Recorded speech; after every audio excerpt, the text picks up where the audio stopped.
Welcome to Evening News on Rema TV. I am Anibaba Bekeloloa. On national news, the Nigerian Association of Resident Doctors on Monday insisted on its plan to begin a nationwide strike on Thursday, saying the federal government was not sincere in implementing agreements.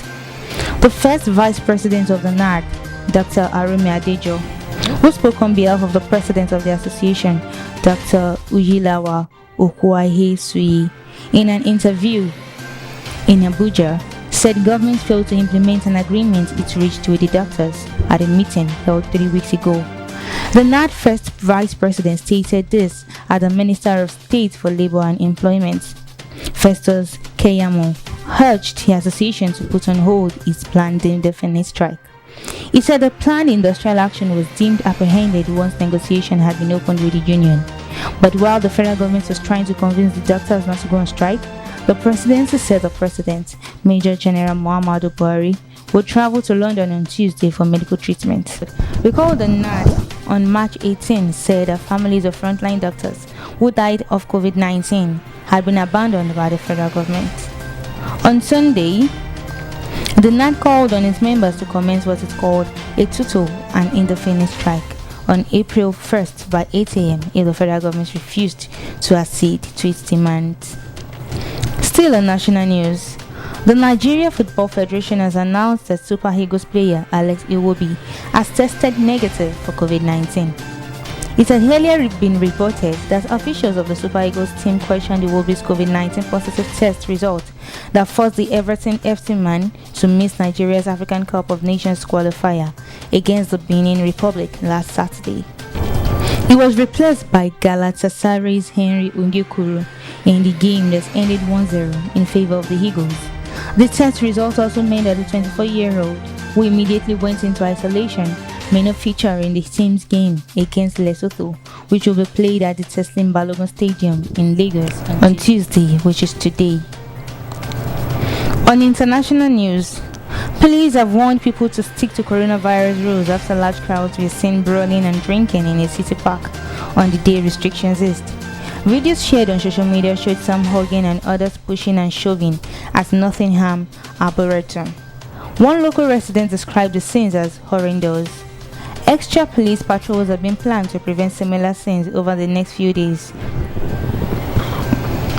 Since Monday morning, 2 households or groups of up to 6 people have been allowed to meet outside in England.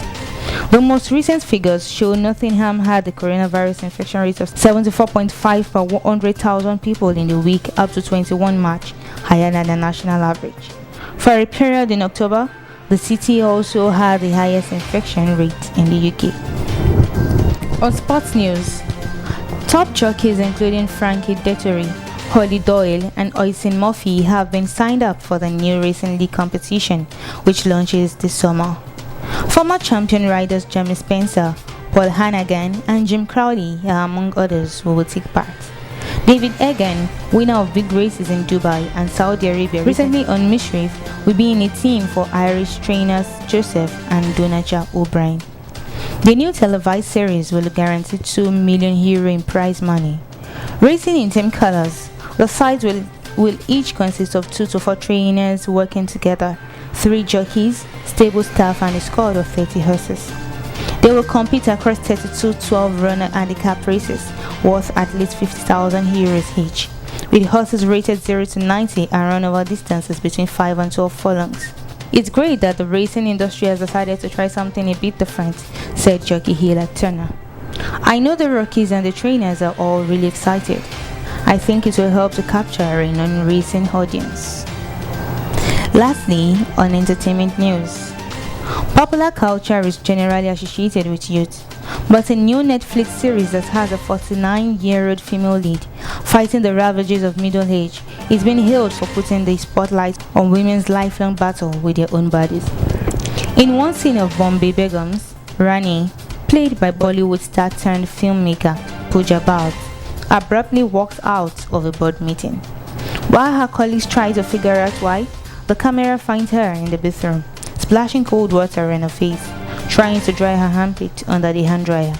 Most people said they thought she was having a heart attack, says Namita Bandari, gender editor for news website article 14. But I knew exactly what was happening. What was happening to Rani was menopause. There's the stereotype of a typical menopausal female boss: irrational, irritable, screechy, and she's a professional and doesn't want her colleagues to know. Another reason could be that she's coming to terms with her body, and women are expected to deal with it on their own. That is all we have for evening news on Remo TV. You can follow us on every of our social media handles on Facebook, Twitter, Instagram, and YouTube at official Remo TV. You can also check us on our website at www.remotv.com.ng. I remain Annie Baba Bekelolua. Good night.